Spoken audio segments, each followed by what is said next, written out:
Bonjour à tous, j'espère que tout le monde va bien. On va continuer l'étude de la personnalité de Saint François. On était rendu à sa conversion. Il s'en allait vers une noble vocation de chevalier, mais la grâce divine ne lui avait pas fait prendre cette voie, mais une autre voie. Donc, on va parler de sa conversion. Commençons avec un signe de croix. Au nom du Père, du Fils et du Saint-Esprit. Amen. La conversion de François. À peine arrivé à Spolète, il interrompit son expédition. Avait-il appris la mort de Gauthier de Brienne en juin 1205? La déception qu'il en éprouva l'avait-elle aidé à mesurer la vanité de la gloire humaine? Une nuit, pendant son sommeil, il entendit une voix qui l'appelait avec douceur et le pressait de servir le seul véritable maître. « Seigneur, que voulez-vous que je fasse? » répondit-il comme saint Paul sur le chemin de Damas.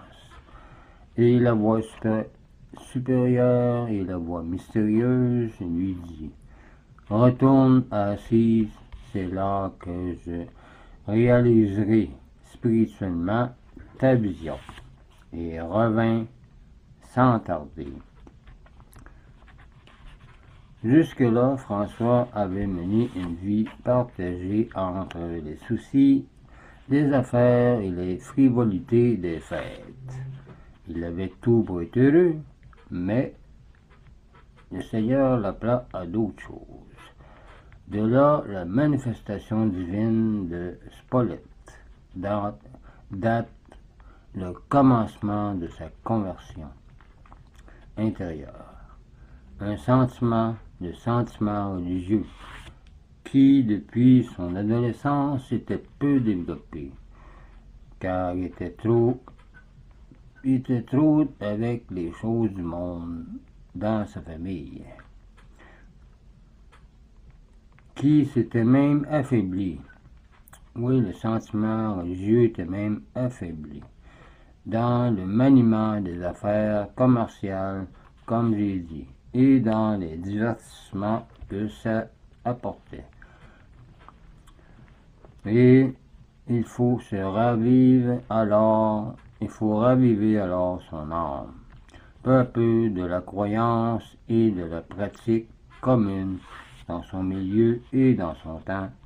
Il passe à une foi très vive et très simple, qui lui fait entrevoir au-delà de ce qui rend la vie agréable, douce et brillante, comme il l'avait avant, ce qui la rend vraiment grande, féconde et noble. Ce sentiment se traduit aussitôt par un désintéressement progressif du négoce et des choses d'affaires, par le goût de la méditation et de la prière dans la solitude, et par une grande générosité envers les pauvres, étant donné qu'il était de famille assez noble et riche marchand, grâce à son père. Un rude combat se livre dans son cœur, par exemple. Maintenant, il est encore incertain de la direction à prendre. Il cherche, il pense, il se recueille dans les chapelles désertes, dans les grottes solitaires de la campagne d'Assise. Le sens vrai de la vie lui apparaît. Il comprend l'erreur de son existence d'autrefois, trop matérialiste. La crainte des jugements de Dieu s'installe davantage. Le repentir de sa vie passée envahisse son cœur. Il prie le Seigneur. Il implore le pardon du ciel et la lumière pour connaître sa route. et c'est alors que dans son âme ainsi préparée, le choc divin se produit, qui fait luire à ses yeux une clarté nouvelle de la vie. Nous touchons ici à un épisode qui, bien que peu remarqué par tous, donne à la spiritualité de Saint François son caractère propre. Cet épisode est si important que le Saint lui-même, aux approches de la mort, l'a résumé dans les premières lignes de son testament. Le Seigneur m'a fait la grâce à moi, frère François, de commencer ainsi à faire pénitence. J'étais dans les péchés et je ne le savais pas, et il me semblait très amer de voir des lépreux. Alors le Seigneur me conduisit au milieu d'eux, et j'exerçai la miséricorde à leur égard. Et quand je me retirai de leur présence, ce qui m'avait paru amer fut changé pour moi en douceur de l'âme et du corps, comme c'est marqué dans Philippiens 4, versets 1 à 9. La paix m'envahissait. François avoue qu'il n'a commencé à faire pénitence qu'après avoir reçu de Dieu, par une grâce spéciale, la force de surmonter l'écœurement qu'il éprouvait à la vue des lépreux et des pauvres. Quelle fut cette grâce et dans quelles circonstances lui fut-elle accordée et dans quelle mesure il en garde le secret? Thomas de Celano n'est pas beaucoup plus explicite dans la Legenda Prima. Il nous apprend que François, après une prière fervente, reçut la révélation de ce qu'il devait faire et que cette réponse le remplit d'amour et de joie. Voir 1 Cel.7 dans la Legenda Seconda. Il emploie les paroles du saint pour préciser cette réponse. François dit: le Seigneur, si tu veux me connaître, méprise-toi toi-même. Préfère l'amertume à la douceur, et alors ce qui jusqu'à ce jour t'a paru amer deviendra pour toi plein de douceur. C'est écrit dans 2 Celano.9. Enfin, Saint Bonaventure, au chapitre 1er de la Legenda Major 5, nous transmet tous les détails de cette scène mémorable qu'il raconte à propos du premier baiser à un lépreux, et comme explication de ce geste héroïque. Un jour que le fils de Bernadone était tout absorbé dans la pensée de Dieu, Jésus se montre à lui dans la plus émouvante manifestation de son amour, dans le dénuement, les humiliations et les souffrances du crucifixion. Et le Christ lui parle. Il lui dit, à lui, François, l'appel qu'il avait adressé à ses apôtres. Si tu veux être mon disciple, renonce-toi toi-même, prends ta croix et suis-moi. Les mots cités par Saint Bonaventure ne sont pas les mêmes que ceux de Thomas de Celano, mais il s'agit bien du même fait, car c'est le même conseil d'abnégation totale qui prélude chez l'un et chez l'autre, ainsi que dans le Testament, à la charité de François pour les lépreux. Cette vision poignante précède le miracle du crucifix de saint Damien et ne peut se confondre avec lui. Elle ébranle l'âme délicate du jeune homme François. Aussitôt, l'amour divin fait éruption dans son cœur, l'inonde d'une joie qu'il ne peut contenir, et y fait naître l'idée du renoncement à soi-même. Premier pas dans la voie de la perfection chrétienne. Et ce n'est pas une idée froide et abstraite, c'est l'idée, ou plutôt l'image du renoncement incarnée, vivante et palpitante dans la vision du Christ lui-même, souffrant par amour, image qui imprime toute sa sensibilité, qui pénètre tout son cœur d'un sentiment d'amour très ardent. L'idéal de l'amour divin, agissant et se révélant dans la pratique de la pauvreté, de l'humilité, vient de se lever dans son âme, induit, voir Legenda Major, C.1.6. Ce n'est pas encore la pleine lumière sur sa vocation. C'est seulement une indication plus précise des efforts et des luttes qu'il doit engager contre lui-même pour répondre à l'appel de Dieu et de la grâce.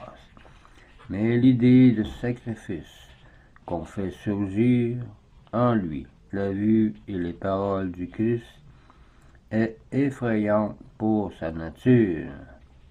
Il devra affronter les pénuries et les humiliations de la pauvreté, avec toutes les épreuves que ça comprend. Il se demande s'il en aura le courage. Résolument, il fait l'expérience de ses forces par des fréquentes visites aux lépreux, dont la seule vue, nous l'avons noté, lui donnait la nausée.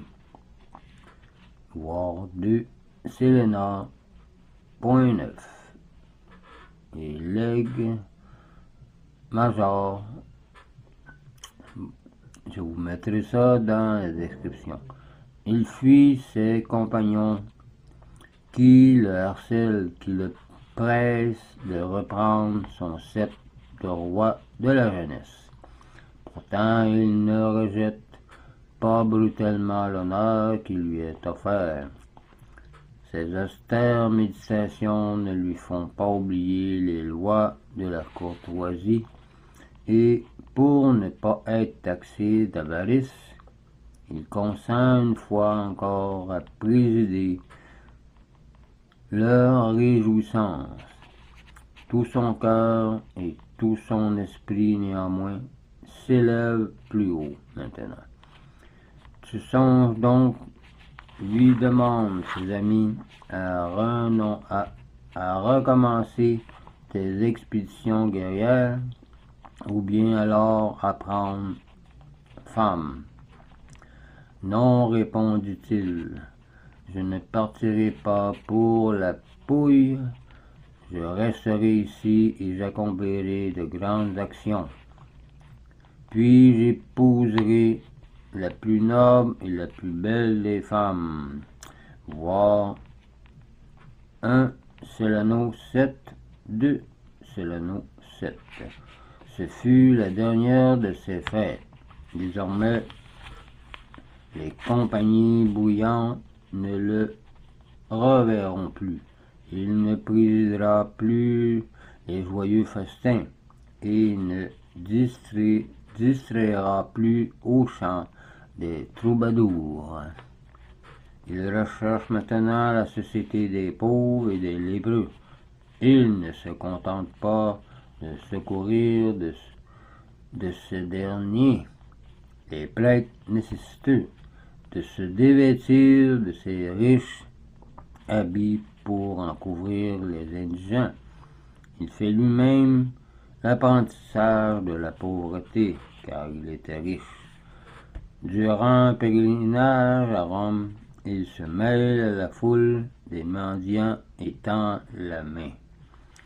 Voir 2 Cellano 8 et legs majeur 1,6.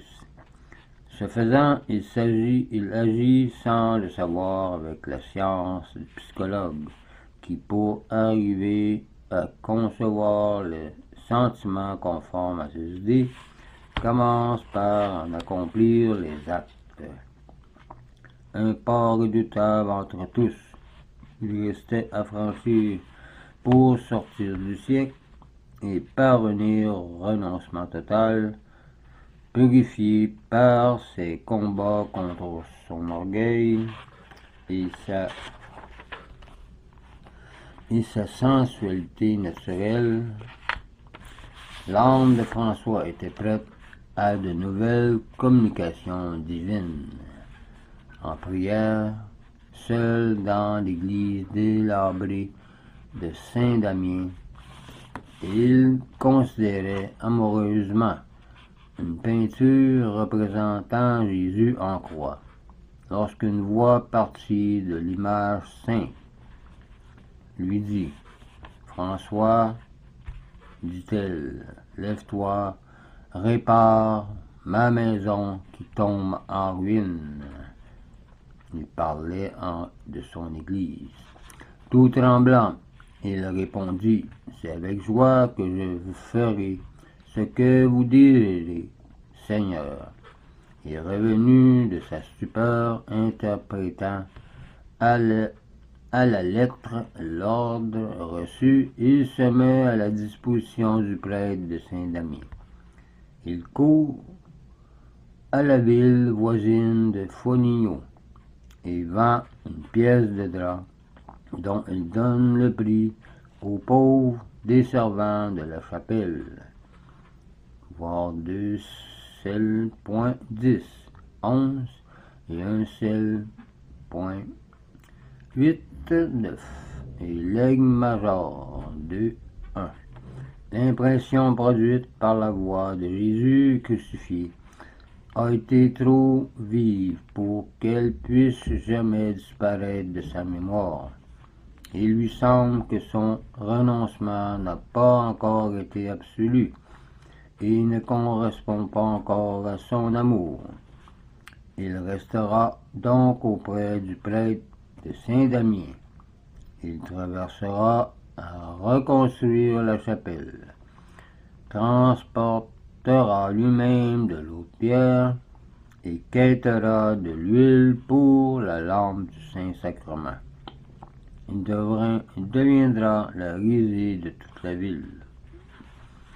Alors commence, et avec une rudesse très explicable, les persécutions de son père. Furieux de la transformation qui s'est opérée dans l'âme de François, il l'accorde de mauvais traitements, l'enferme même dans un réduit obscur, et enfin, ne pouvant venir à bout de sa constance, il le traduit devant le tribunal de consul. Le jeune homme, sans doute résolu dès ce moment à vivre la vie érémitique, récuse leur compétence, et Pierre Bernardone le cite devant le tribunal de l'évêque. Là, en pleine possession de lui-même, François renonce au bien d'un père, dont il ne partage plus ni les idées, ni les ambitions. Il proclame sa rupture avec le monde et sort vainqueur des douloureux combats qu'il avait dû affronter pour obéir à la voix de Jésus crucifié. Voir 1 Cell.10 à 15 et 2 Cellano 12 et legs.major C2 2 4. Sa conversion est parfaite en 1206. La vision de Spolète qui réveille dans son âme le sentiment religieux, les paroles du Christ crucifié qui le font passer de la crainte et du repentir à l'amour divin et lui font entrevoir l'idéal du renoncement à soi-même, l'héroïque abdication de l'héritage paternel qui le sépare définitivement du monde. Voilà les étapes successives de la transformation spirituelle de François Bernardon. Ce serait tout pour sa conversion. La prochaine fois, on va parler de sa vocation. Donc, je vous laisse là-dessus. Je vous dis au revoir et union prière.